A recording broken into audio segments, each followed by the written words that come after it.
السلام علیکم ورحمۃ اللہ وبرکاتہ۔ مولانا صاحب سے ہم دوبارہ ویلکم کرتے ہیں۔ السلام علیکم ورحمۃ اللہ وبرکاتہ۔ مولانا صاحب، میں نے چند چیزیں جو اسٹڈی کی ہے، جو میں نے دیکھا ہے، اور یہ چیزیں حقیقت میں ہو رہی ہے اپنی کمیونٹی میں۔ ہم سمجھتے ہیں یہ امریکن یہ جو یہاں رہنے والے ہیں یہ سب کرتے ہیں، لیکن ہم مسلمانوں میں بھی یہ بے پردگی جو ہو گئی ہے، جو فری مکسنگ ہو گئی ہے، اس کے وجہ سے یہ چیزیں ہو رہی ہے۔ تو اس کو بھی میں اجاگر کرنا چاہ رہا تھا، آپ بتائیے۔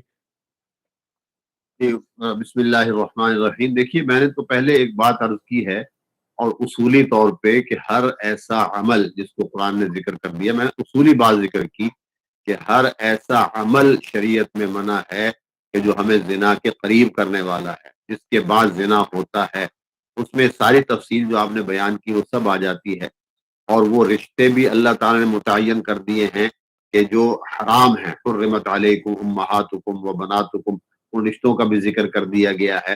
اور اسی سورہ نور کی آیت میں، چونکہ میں نے تو ابتدا میں صرف ایک حصہ پڑھا تھا کہ قل للمؤمنات یغضضن من ابصارهن ویحفظن فروجهن، اس کے بعد پوری آیت ہے کہ ولا یبدین زینتهن، اپنی زینت کو ظاہر نہ کریں، کس کے سامنے آنے کی اجازت ہے، کس رشتے کے سامنے آنے کی اجازت نہیں ہے۔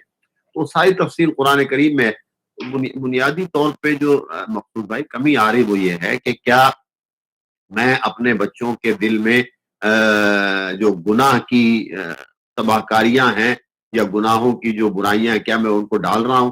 کیا میں اپنے بچے کو بتاتا ہوں کہ فحش کیا ہوتا ہے؟ کیا میرا بچہ جو ہے وہ سمجھتا ہے کہ مجھے فلاں فلاں چیز جو ہے وہ گناہ کی ہے، مجھے نہیں کرنی چاہیے؟ اور جیسے میں نے ایک پھر اصولی بات آپ کے سامنے رکھی کہ رسول اللہ صلی اللہ علیہ وسلم نے ان تمام بے حیائی کے امور کے سد باب کے لیے سب سے پہلی چیز نماز رکھی ہے۔ ان الصلاۃ تنہی عن الفحشاء والمنکر۔ جب ایک بچے کو پتا ہوگا میں نے وضو کرنا ہے، میں نے اپنے کپڑوں کو پاک صاف رکھنا ہے، میں نے اپنے جسم کو پاک و صاف رکھنا ہے نماز کی ادائیگی کے لیے، تو جب ہم یہ کہتے ہیں کہ کسی ماحول میں جائیں تو اس کے اثرات قلب پر بھی ہوتے ہیں، ذہن پر بھی ہوتے ہیں۔ تو اگر مجھے پتا ہے کہ 5 وقت مجھے اللہ کے گھر میں حاضر ہونا ہے تو یہ ایک چیز ہے۔ اور اسی لیے قرآن نے بار بار خوف کا ذکر کیا ہے کہ اللہ سے ڈرو، اللہ سے ڈرو، اللہ سے ڈرو۔ آج سوال یہ جو آپ نے بات ارشاد فرمائی، سوال یہ ہے کہ کتنے لوگ ہیں کہ جنہوں نے اپنے بچوں کو یہ بتایا ہوگا کہ یہ کام گناہ کے ہیں؟ کون ہے؟ مجھے اندازہ تو ہو جاتا ہے نا کہ ہم کیا کر رہے ہیں، کدھر جا رہے ہیں۔ تو پھر اس سے ہم خود بچنا چاہتے یا نہیں بچنا چاہتے؟ اصل تو معاملہ یہ ہے۔ تو جو چیزیں آپ نے ارشاد فرمائی وہ تو معاشرے میں ہیں، اور بہت پہلے ان سے منع کیا گیا۔ قرآن کریم نے منع کیا ان چیزوں سے۔ لا تقربوا الزنا کا ایک چھوٹا سا جملہ اس ساری تفصیل کو سمیٹے ہوئے ہے کہ کیا کہ زنا کی کون کون سی چیزیں ذریعہ زنا بن سکتی ہیں۔ اس ذریعہ زنا میں ایک بڑی چیز تو نگاہوں کا حفاظت ہے۔ یعنی قرآن تو یہاں تک کہہ رہا ہے چاہے جائے کہ آپ گلے لگائیں اور آپ ان کو پیار کریں اور پھر آپ ان سے جو ہے وہ اپنے خواہشات کا اظہار کریں، یہ تو آگے تو، لیکن پہلا مرحلہ کیا ہے؟ وہ پہلا مرحلہ تو یہی ہے جو ذکر قرآن کریم نے کر دیا۔ تو بہرحال اب اس سے جو بچنا ہے، بچنے کی صورت صرف ہو سکتی ہے، بچنے کی صورت یہ ہے کہ ہم اپنے بچوں کو بتائیں کہ بیٹا یہ نیکی کے کام ہیں، یہ برے کام ہیں، یہ اچھائیاں ہیں، یہ برائیاں ہیں۔ دیکھو تم اسکول پڑھنے کے لیے جا تو رہے ہو، اور میں آپ کو یقین سے کہتا ہوں کہ کچھ گھرانے، not all families، لیکن کچھ گھرانے بہرحال ایسے ہیں جو اپنے بچوں کو یہ بھی منع کرتے ہیں کہ بیٹا جب تم اسکول جاؤ تو دیکھو کسی لڑکی کے ساتھ نہیں بیٹھنا، کسی لڑکے کے ساتھ اپنی سیٹ لگا لینا۔ تو یہ دیکھیں احتیاطی تدابیر میں تو جب آدمی احتیاط کرتا ہے تو وہ بنتی ہے، کوئی یہاں قانوناً تو کوئی چیز پابندی نہیں کہ آپ ضرور یہاں ساتھ بیٹھیں، یا کوئی مجھے فورس تو نہیں کر رہا کہ آپ یہ کام کریں۔ تو مجھے اب پتا ہونا چاہیے کہ میری خواہشات کی لمٹ کیا شریعت نے مقرر کی ہے، میرے اوپر کچھ پابندیاں ہیں یا نہیں ہیں۔ تو وہ ایک بنیادی طور پہ اس کی تعلیم دینا ضروری ہے، تربیت کرنا ضروری ہے۔ اگر بچہ جوان ہو گیا، پرانے وقتوں میں آپ کو شاید یاد ہوگا کہ ایک کتاب لکھی گئی تھی جس کا نام تھا بہشتی زیور، حضرت تھانوی رحمۃ اللہ نے بہشتی زیور لکھی، اور وہ لکھی ہی لڑکی اور عورتوں کے لیے تھی تاکہ اس کو پڑھیں۔ اس میں نیک بیویوں کے حالات کیا ہیں، بری بیویوں کے حالات کیا ہیں، وہ بھی لکھے تھے۔ تو کچھ اب نہ تو قرآن کی تعلیم کو ہم اہم سمجھ رہے ہیں، نہ نماز کی تعلیم کو ہم سمجھ رہے ہیں، نہ میں یہ بتا رہا ہوں کہ یہ نیکی کے کام ہے، یہ گناہ کے کام ہے، تو پھر بتائیے کہ اور کیا؟ اب بچنے کی صورت تو صرف ایک ہی ہے، اور وہ واحد راستہ یہ ہے کہ ہم ان کو نماز کی طرف لائیں، ان کو پاکی صفائی کے احکامات بتائیں، اور ان کو ایسی صحبتوں میں خود لے کے جائیں۔ یہ نہیں ہے کہ آپ نے کہہ دیا، نہیں نہیں، خود لے کے ایسی مجالس میں جائیں جہاں علماء بیٹھے ہوں، دیندار کوئی آدمی بیٹھا ہو، اور اس کو یا پہلے سے بتا دیا جائے یا وہاں پہنچ کر اس سے اسی قسم کا سوال کیا جائے کہ جی کہ یہ میرا بیٹا ہے یا یہ میری بیٹی ہے، جو بھی ہے پردے کے پیچھے، آپ ہمیں کچھ نصیحتیں فرمائیں۔ تو ان مجالس سے بات بڑھتی ہے، وہ مجلسیں، جیسے ایک شعر ہے نا کہ صحبت صالح ترا صالح کنت، نیکو کاروں کی صحبت میں بیٹھو گے تو نیکی آئے گی، اور صحبت طالح ترا طالح کنت، اگر برے لوگوں کی صحبت میں جاؤ تو برائی آئے گی۔ تو برائی کی صحبتوں میں تو ہم خوب بڑھ چڑھ کے حصہ لیتے ہیں۔ رسول اللہ صلی اللہ علیہ وسلم کے جو صحابہ ہیں، ان کو صحابہ کیوں کہتے ہیں؟ علماء نے لکھا ہے کہ ایک تو تھا کہ آپ ارشاد فرماتے سرور دو عالم صلی اللہ علیہ وسلم، اس کا الگ اثر تھا، لیکن صحابہ اس لیے کہ وہ صحبت رسول صلی اللہ علیہ وسلم میں بیٹھتے تھے، جی اس صحبت کے اثرات اور ہوتے تھے۔ جو خود صحابہ یہ کہتے ہیں کہ جب تک ہم آپ کی مجلس میں بیٹھے ہوتے ہیں، ہماری طبیعتوں اور ہمارے مزاج کچھ اور ہوتے ہیں، تو وہاں بھی ان کو خود مسجد میں لے کے جائیں، علماء کے ساتھ ان کی مجالس کرائیں، اور ان کو کہیں کہ اوپنلی اپنے سوالات کرو، جو بھی سوال تمہارے ذہن میں ہے وہ اوپنلی پوچھو کہ جی میرا یہ مسئلہ ہے۔ اب اس کے بعد یہ ہے کہ ایک چیز جو میرا خیال شاید آپ جو کہنا چاہ رہے ہیں شاید آپ نہیں فرما رہے، کہ اگر انسان مجبور کر دیا جائے تو مجبوری کیا ہے؟ اس پستول رکھ دیے کسی نے سر کے اوپر کہ آپ یہ کام کریں۔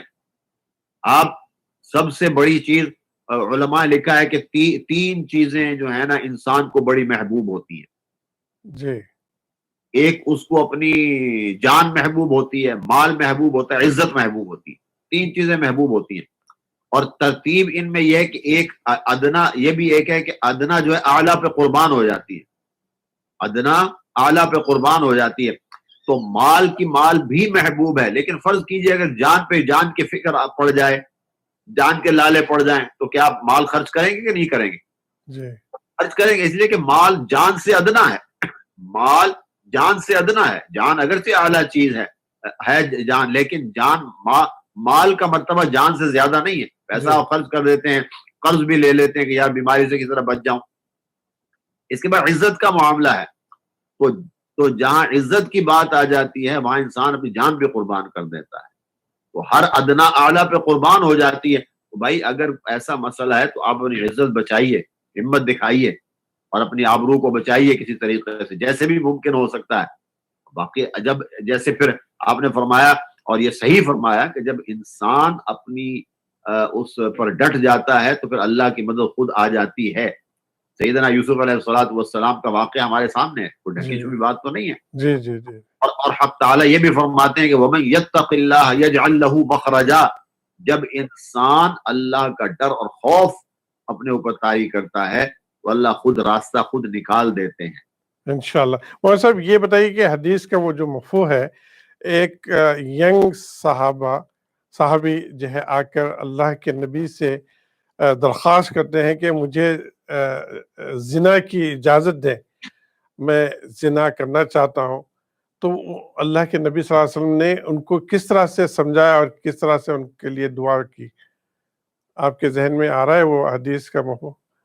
نہیں، میرے ذہن یہ مفہوم تو نہیں آ رہا ہے حدیث کا کہ ایسا کوئی مفہوم ہے کہ انہوں نے آ کے زنا کی اجازت مانگی ہو۔ ہاں یہ بہرحال آ رہا ہے کہ ایک صحابی رسول صلی اللہ علیہ وسلم سے یہ عمل سرزد ہوا، اور نہیں آپ نے نہیں، خود یہ ایک حدیث کا مفہوم میں سنا ہوں اسکالر سے ہی، تو اگر آپ کی اجازت ہو تو میں پیش کروں اس کو۔ تو جی جی، اللہ کے نبی صلی اللہ علیہ وسلم کے پاس ایک ینگ صحابی آئے تھے، آ کے اجازت لیں کہ مجھے زنا کی اجازت دے کیونکہ میں اپنی خواہش پوری کرنا چاہتا ہوں۔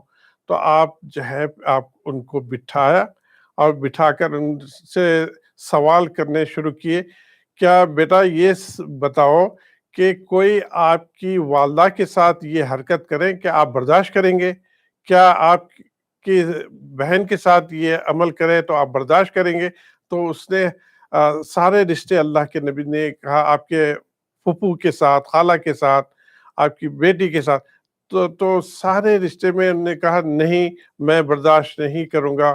تو اللہ کے نبی صلی اللہ علیہ وسلم نے کہا کہ جس سے تم زنا کرنا چاہتے ہیں وہ بھی کسی کی بیٹی ہے، کسی کی بہن ہے، اور کسی کی جو ہے وائف ہو سکتی ہے، تو وہ کیسا برداشت کریں گے اگر ان کے ساتھ زنا کریں.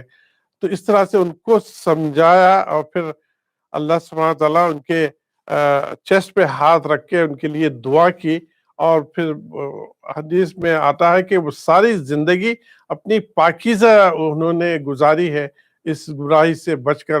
ان کی ذہنی کیفیت بھی کلین ہو چکی تھی، اور ساری زندگی انہوں نے بالکل پاکیزی زندگی گزاری ہے. جی الحمدللہ. بہرحال یہ ہے ہوگا، مجھے سچی بات ہے مجھے ذہن میں استحضار نہیں ہے اس کا، لیکن بہرحال یہ تو ایک الزامی جواب بھی ہوگا. میں اصل تو بات دیکھیں تربیت کی آ جاتی ہے نا، کہ آپ بچوں کو بتائیں گے کہ یہ گناہ کا کام ہے، اور اس گناہ کے کام کو سے ہم نے کیسے بچنا ہے. اس میں ایک جیسے آپ نے فرمایا اگر یہ حدیث ہے تو بہت اہم حدیث ہے، اس میں پھر بچوں کو یہ بتایا جائے. دیکھیں بات تو ساری پھر وہیں آ گئی کہ بتائے کون، یہ تو بتانا پڑے گا، ان کو صحبت کر دینی پڑے گی. اب اللہ وقت تعالیٰ بہرحال ختم پہ ہی ہے. اس عمل سے دعا جو بھی حق تعالیٰ نجات عطا فرمائے.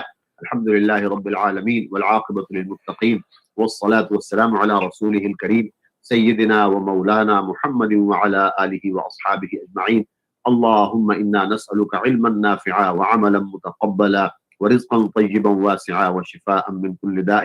اللهم اغفر لنا ولجميع المؤمنين والمؤمنات والمسلمين والمسلمات الاحیاء منهم والاموات انك على كل شيء قدیر. اے اللہ ہمارے گناہوں کو معاف فرما، آمین ہمارے خطاؤں سے درگزر فرما، بے عملی بے راہ روی سے ہمیں بھی اور ہماری اولادوں کی حفاظت فرما. ہم آمین سب کو نمازوں کی پابندی کی توفیق عطا فرما. آمین یا اللہ جتنے بھی گناہ ہیں ظاہری باطنی ان سے ہم سب کو بچا لے اور بچنے کی توفیق عطا فرما. ہم آمین کمزور و ضعیف ہیں لیکن آپ قوی و عزیز ہیں. یا اللہ ہماری مدد فرما، مدد آمین فرما، مدد فرما.